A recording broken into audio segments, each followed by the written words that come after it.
আজকের যে ভিডিওটা দেব সেটা হচ্ছে অটোমান সাম্রাজ্য।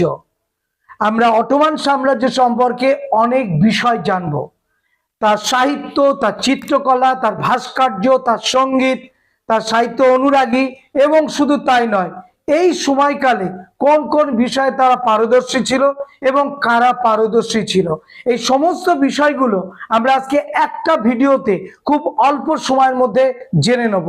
প্রথমে হচ্ছে এরা কি জাতি ছিল। এরা ছিল একটা যাযাবর জাতি। আমরা প্রথমে লিখেছি যে যাযাবর জাতি ছিল চরিত্রের দিক থেকে, এবং এদের লিখিত লিপি কিন্তু ছিল না, এবং এরা বাসস্থান ছিল মধ্য এশিয়া।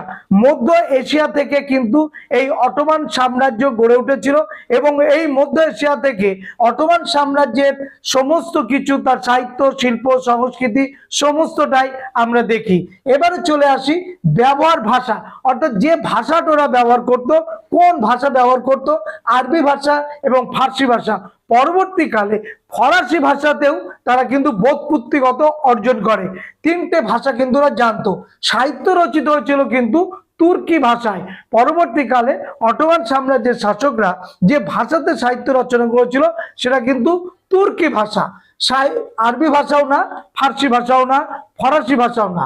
সাহিত্য, পৃথিবীর অটোমান সাম্রাজ্যের সাহিত্যের পৃষ্ঠপোষক কারা ছিল? যেমন আমি তুমি, আমাদের পেছনে কাদের পৃষ্ঠপোষকতা থাকে? শিক্ষক, শিক্ষিকা, মা, বাবা, এদের যেমন পৃষ্ঠপোষকতা থাকে। মা বাবার যদি পৃষ্ঠপোষকতা না থাকে, সাহায্য না থাকে, তুমি আমি যেমন জিরো এই পৃথিবীতে, ঠিক তেমনি শিল্প, সাহিত্য বা সঙ্গীত বা শিল্পকলা, ভাস্কর্য, এই ব্যাপারগুলোতে যাদের প্রধানতম অবদান তারা কিন্তু শাসক। অর্থাৎ যে শাসক খুব দূরদৃষ্টি হয়, যে শাসক বিভিন্ন দিকে পারদর্শী হয়, এবং যে শাসকের স্পৃহা থাকে জানার প্রতি, সেই শাসক কিন্তু পৃথিবীতে শ্রেষ্ঠ হয়ে ওঠে।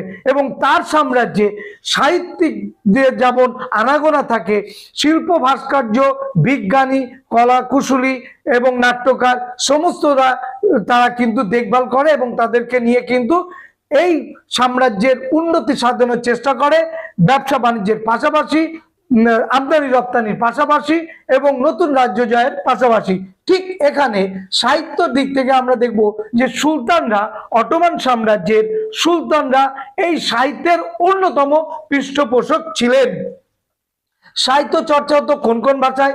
আরবি, ফার্সি, এবং আমি আবার বলছি ফরাসি ভাষা। একদম ঠিক শুনছো, ফ্রান্সের সেই ফরাসি ভাষাতেও কিন্তু সাহিত্য রচিত হতো।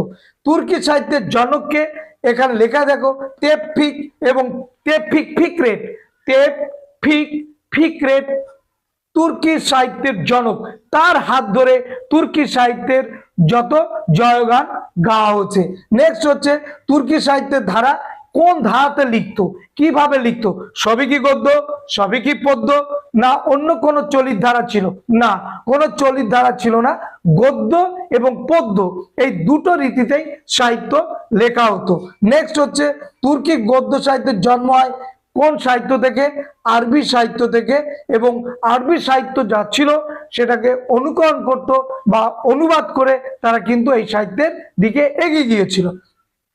বিখ্যাত লেখক বৃন্দ, অটোমান সাম্রাজ্যের বিখ্যাত লেখক কারা ছিল? মিথাট, হালদি জিয়া, এরা ছিল বিখ্যাত লেখক বৃন্দ। শ্রুতি নাটক ও থিয়েটারও এই সময় প্রচলিত ছিল। তাহলে বোঝো যে তুর্কি অটোমান সাম্রাজ্যে সেই সময়কালে শ্রুতি নাটক, যেটা আধুনিক বিশ্বের কাছে, আমাদের কাছে এখনো যেমন শ্রুতি নাটক জনপ্রিয়, এবং জগন্নাথ বসু, উর্মিমালা বসু, ব্রততী বন্দ্যোপাধ্যায় যা জনপ্রিয়, ঠিক তেমনি সেই সময় কিন্তু শ্রুতি নাটক কিন্তু হতো। এবং থিয়েটার, যে মঞ্চ, সেই মঞ্চের থিয়েটারও কিন্তু সেখানে বিভিন্ন নাটক মঞ্চস্থ হতো। তাহলে এই ছিল সাহিত্য। এবার চলে এসো সঙ্গীত। সঙ্গীতে কেমন ছিল অটোমান সাম্রাজ্য? দেখো, দরবারে সঙ্গীতের প্রচলন ছিল। যেখানে সম্রাট বসতেন, যে দরবারে, যে রাজসভা, সেইখানে কিন্তু সঙ্গীত গাওয়া হতো, সবাই কিন্তু শুনতো। এবং সেনাদল অর্থাৎ সৈন্যদলেও কিন্তু সঙ্গীত করার রীতি প্রচলিত ছিল। তারপরে কি? পেশাদার গায়কের উপস্থিতি ছিল, যারা পয়সার বিনিময়ে গান গেয়ে নিজেদের জীবন জীবিকা উপার্জন করত। সেই সঙ্গীত বা গায়কদেরও কিন্তু উপস্থিতি এই অটোমান সাম্রাজ্যে ছিল। চলে আসো নৃত্যকলা।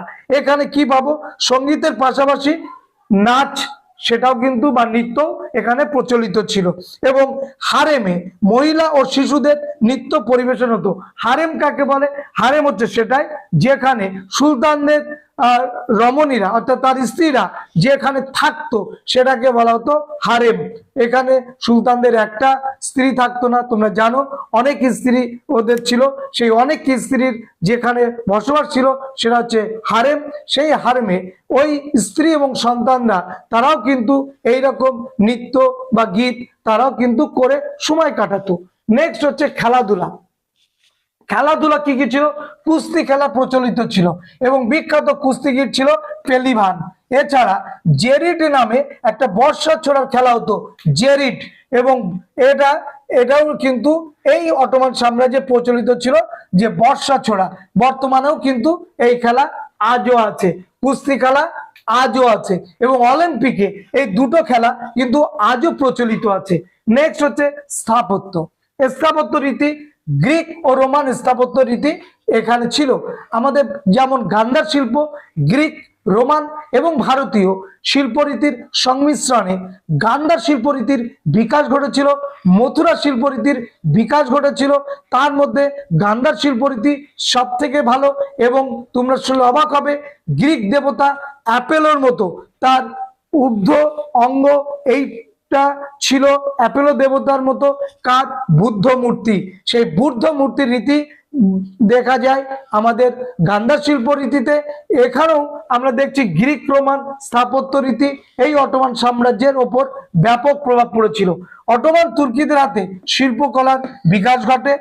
Bursa, Cairo, Damascus, Baghdad, Constantinople, Mecca ছিল বিখ্যাত স্থাপত্য শিল্পকলার নিদর্শন বা স্থাপত্য শিল্পকলার নিদর্শন সহ যে শহরগুলো, সেই শহর কি কি? কনস্টান্টিনোপল, বাগদাদ, মক্কা, দামাস্কাস এবং বুরসা, কায়রো, এই জায়গাগুলো আজও কিন্তু পৃথিবী বিখ্যাত, জনপ্রিয় এই সমস্ত স্থানগুলো। হাজার হাজার মানুষ এখানে কিন্তু যায় ভ্রমণ করতে। সুলেমানের আমলে ছিল বিখ্যাত স্থাপত্য শিল্প কলার শ্রেষ্ঠ সময়, অর্থাৎ শিল্পকলার শ্রেষ্ঠ সময় ছিল সুলেমানের আমলে। এবং এই সময় 300টি স্থাপত্য নিদর্শন পাওয়া যায়। অর্থাৎ সম্রাট সুলেমানের সময় আমরা দেখব যে অটোমান সাম্রাজ্যে 300টা জায়গায় বিখ্যাত স্থাপত্য শিল্পরীতির নিদর্শন রয়েছে। ইস্তাম্বুলের নীল মসজিদ ছিল বিখ্যাত। এর মধ্যে স্থাপত্য রীতির মধ্যে এই যে নীল মসজিদ সেটা কিন্তু বিখ্যাত ছিল, আজও বিখ্যাত হয়ে আছে। নেক্সট হচ্ছে ভাস্কর্য। ভাস্কর্যের মধ্যে পাথরের কারুকার্য, নকশা, ফুল, লতাপাতা, কোরআনের বাণীর আলংকারিক লিখন ভঙ্গিমা এবং পিয়েত্রা দুরাত ভাস্কর্য রীতির নিদর্শন দেখতে পাওয়া যায় এই অটোমান তুর্কি সাম্রাজ্যে। নেক্সট হচ্ছে ক্যালিগ্রাফি। ক্যালিগ্রাফি মানে কি? এখানে যে লেখাপড়া, সেই লেখাপড়াটা কিভাবে চলতো? নাম্বার 1, হস্তলিপি বিদ্যার প্রসার হয়, হাতে লেখা। নেক্সট, হস্তলিপি বিদ্যা বিশারদ ছিলেন ইয়াকুত আল মুস্তাসিমি। তিনি ছিলেন বিখ্যাত হস্তলিপি বিদ্যা বিশারদ। তিনি হাতের লিখে সেই লিপিগুলোকে তিনি সংরক্ষণ করে গেছেন এবং তিনি বিখ্যাত ব্যক্তি। চিত্রকলার মধ্যে কি কি পাওয়া যায়? চিত্র শিল্পীদের সংস্থা ছিল এই সময়। অবস্থা বোঝো যে ওই সময়কালে যারা চিত্রশিল্পী তাদের নিজস্ব একটা সংগঠন ছিল, সংস্থা ছিল। সেই সংস্থার নাম নাকাসানি ই রুম। নেক্সট, গ্রিক ও পারসিক চিত্রকলার বিকাশ ঘটায় কে? সম্রাট সুলেমান। নেক্সট, চিত্রগুলো ছিল বাস্তবধর্মী, অবাস্তব কোনো ছবি এখানে আঁকা হতো না। নেক্সট, বিখ্যাত চিত্রশিল্পীগণ কারা কারা ছিল? মোল্লা কাসেম, হাসান পাশা, আলী সেলবি।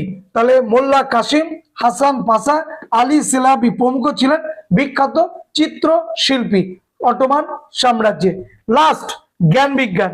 জ্ঞান বিজ্ঞানও কি উন্নত ছিল? অবশ্যই ছিল। প্রমাণ ইতিহাস কি বলছে? বিদ্যালয় ছিল, বিশ্ববিদ্যালয় ছিল ওই সময়কালে। অটোমান সাম্রাজ্যের ওই সময়কালে বিদ্যালয় ছিল, বিশ্ববিদ্যালয় ছিল। বুধ গ্রহের চিত্র আঁকেন কে? নাসির আল দিন আল তুসি। নাসির আল-দিন আল-তুসি বুধ যে গ্রহ তার চিত্রটা বা ছবিটা এঁকেছিলেন এই ব্যক্তি। নেক্সট, ইম্পেরিয়াল সার্জারি চিকিৎসা সংক্রান্ত এই বইটা লিখেছিলেন কে? সেরাফেদ্দিন।